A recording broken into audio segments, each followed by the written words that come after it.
Assalamualaikum warahmatullahi wabarakatuh. Alhamdulillah, salatu wassalamu ala rasulillah wa ala alihi wa sahbihi ajma'in ba'du ya. Alhamdulillah teman-teman semua ya.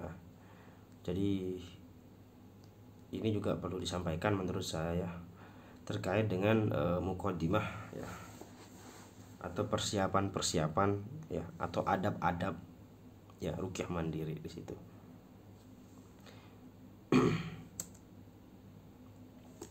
Oke, yang pertama, apa yang harus dilakukan ketika kita mau ruqyah mandiri?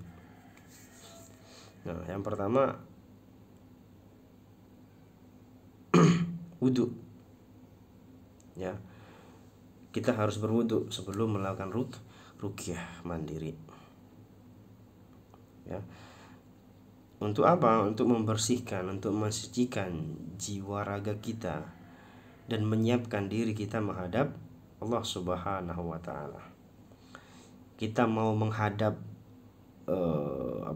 wali kota aja, waduh, seandainya ya kita mau menghadap wali kota gitu ya misalnya ya, masa kita pakai pakaian sekedarnya, yang pasti pakaian bagus yang kita pakai, betul, kita rapi, kita bersih, kita wangi gitu kan.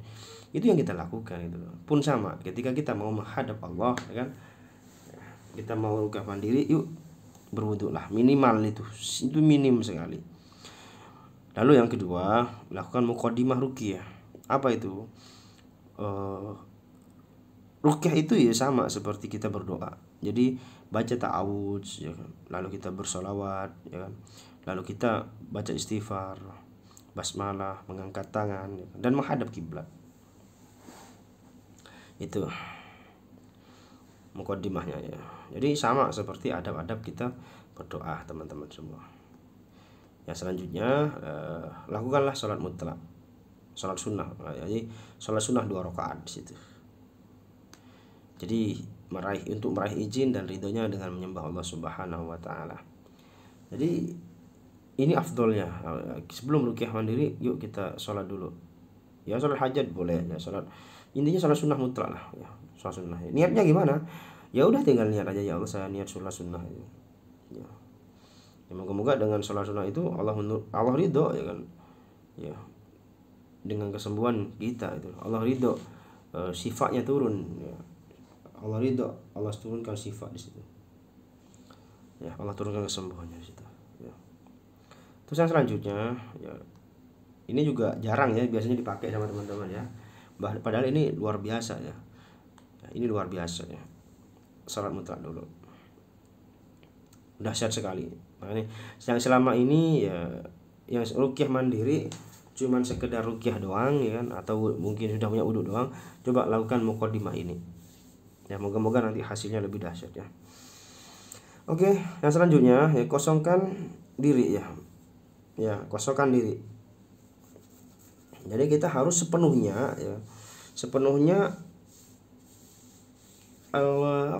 tawakal, berserah diri kepada Allah, menyerahkan, jadi serahkan sepenuhnya kepada Allah gitu. Jadi kosongkan diri kita agar Allah mengisi kekuatan kita sepenuhnya gitu. Jadi jangan pakai otak kita gitu. Jangan pakai otak kita, jangan pakai akal kita ya, jangan pakai kemampuan kita, jangan. Jadi full ya, penuh semuanya serahkan kepada Allah Subhanahu wa taala. Ya, misalkan begini nih. Contoh ya. Wah, saya ini sakit berat nih. Saya sakit jantung. Saya udah berobat dengan habis jutaan ya. Saya udah begini dengan ikhtiar saya, dengan mesin canggih, alat canggih, ini itu dan sebagainya. Terus masa saya ruqyah ini bisa sih gitu. Masa cuman begini doang ini bisa menyembuhkan? Ini kan artinya kita masih pakai kekuatan ukur akal kita gitu. Sedangkan ini tidak bisa menyatu gitu. Karena nanti Al-Qur'an ini adalah mukjizat teman-teman semua. Ya. Al-Qur'an ini adalah mukjizat yang Allah turunkan ya kepada hambanya di situ. Al-Qur'an itu mukjizat. dan luar biasa. Jadi mukjizat itu sesuatu yang luar biasa, tidak pernah akal kita bisa nyampe nanti di situ. Maka itu udah kosongkan diri kita sudah. Udah bismillah sudah. Yang penting jalanin aja ini. Udah bismillah. Insyaallah Allah akan sembuhkan di situ. Oke? Begitu ya. Terus kosongkan diri kita. Wis bismillah udah. Wis kerjakan yakin penuh totalitas. Wis gak usah pikir-pikir waras poga ya. Gak usah dipikir-pikir saya akan sembuh apa enggak ya. Saya sembuh enggak ya? Penyakit saya berat ini. No. Jangan pakai seperti itu udah. Totalitas ya, serahkan kepada Allah ya. Pakai kekuatan Allah di situ, bukan kekuatan otak kita. Oke. Dan selanjutnya apa? Istiqomah teman-teman semua. Istiqomah. Jadi meniru seperti anak kecil gitu loh. Coba kita lihat anak kecil. Ketika anak kecil ya minta sesuatu ya kepada orang tuanya gitu ya. Ya, minta sesuatu kepada orang tuanya terus nggak dikasih sama orang tuanya gitu kan. Apa yang dilakukan? Apakah diam? Kagak gitu lah. Dia merengek-rengek sama Allah, ya sekarang nggak dikasih, besok minta lagi tuh. Nah, yang punya anak pasti tahu itu. Yang punya anak pasti tahu itu. Hari ini nggak dikasih, nah, oh jangan, kamu udah ada mainan misalkan begitu ya. Besok dia pasti minta lagi tuh. Merengek lagi tuh Pak, Bu ya. Betul itu. Nah kita juga sama seperti itu ya. Baru kayak sekali nggak sembuh terus langsung aku nggak sembuh, jangan. Istiqomah, rukyah pertama, kedua, ketiga dan seterusnya. Lakukan itu semua ya. Tiru anak kecil, minta terus ya. Sambil berdoa kepada Allah, ya Allah sembuhkan saya, ya Allah sembuhkan. Minta kesembuhan yang tidak melalaikan. Minta kesembuhan yang menambah ketaatan di situ. Ya, minta kesembuhan yang menambah ketaatan di situ. Minta ya Allah seandainya, ya Allah kalau saya sembuh jadikan kesembuhan hamba ini untuk ketaatan kepadamu. Nah seperti itu. Istiqomah terus lakukan berulang-ulang teman-teman semua.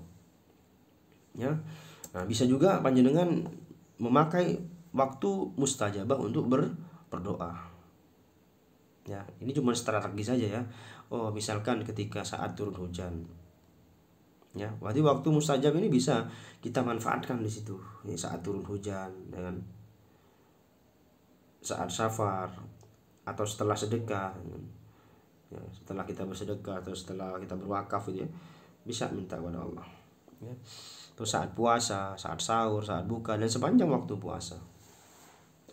Nah ini juga sama ya. Terus habis itu selepas salat rawatib ya kan, selepas sholat antara adzan dan iqomah ya, sujud terakhir. Nah ini bisa dimanfaatkan ya. Di waktu sujud tuh perbanyak kita berdoa untuk kesembuhan kita. Terus saat jihad fisabilillah, saat berhadapan dengan musuh, safar dan teraniaya ya. Orang terkena sihir ya, itu teraniaya teman-teman semua, terzalimi. Maka orang yang terkena sihir itu insya Allah lebih mudah penyembuhannya, insya Allah biidznillah. Maka dari itu minta kepada Allah, ya Allah sembuhkan saya begitu. Ya karena orang yang teraniaya itu doanya luar biasa. Yang selanjutnya apa? Memanggil nama Allah, asma Allah, sebut asmaul husna. Ya, asma ya Allah, ya Razzaq, ya Fattah, ya Qahhar, terus semuanya sebut. Ya sembuhkan saya, ya Qawi yang Maha Kuat sembuhkan saya di situ ya. Ya Syafi yang Maha menyembuhkan sembuhkan saya, seperti itu. Atau di Masjidil Haram atau di sepertiga malam atau saat turun hujan. Ini waktu-waktu yang mustajabah ya. Yang panjenengan bisa pakai. Ya, yang panjenengan bisa pakai di situ. Ya, ketika untuk momen apa? Momen rukyah mandiri. Nah, moga-moga ini yang bisa moga-moga ini bisa bermanfaat ya, dan moga-moga Allah mudahkan ya kesembuhan untuk kita semua. Ini strategi untuk doa mustajab ya. Ya sama tadi wudhu dulu ya kan, pengantar doa, salat mutlak, mohon kekuatan di situ ya. Seperti itu. Oke.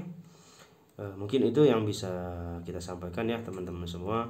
Semoga bermanfaat ya. Semoga ini bisa bermanfaat ya sedikit ini, insyaallah ya. Moga-moga nanti kita bisa istiqomah dalam melakukan rukyah mandiri situ ya. Baik, sekian yang bisa saya sampaikan. Saya Taufik, barakallahu fikum. Assalamualaikum warahmatullahi wabarakatuh.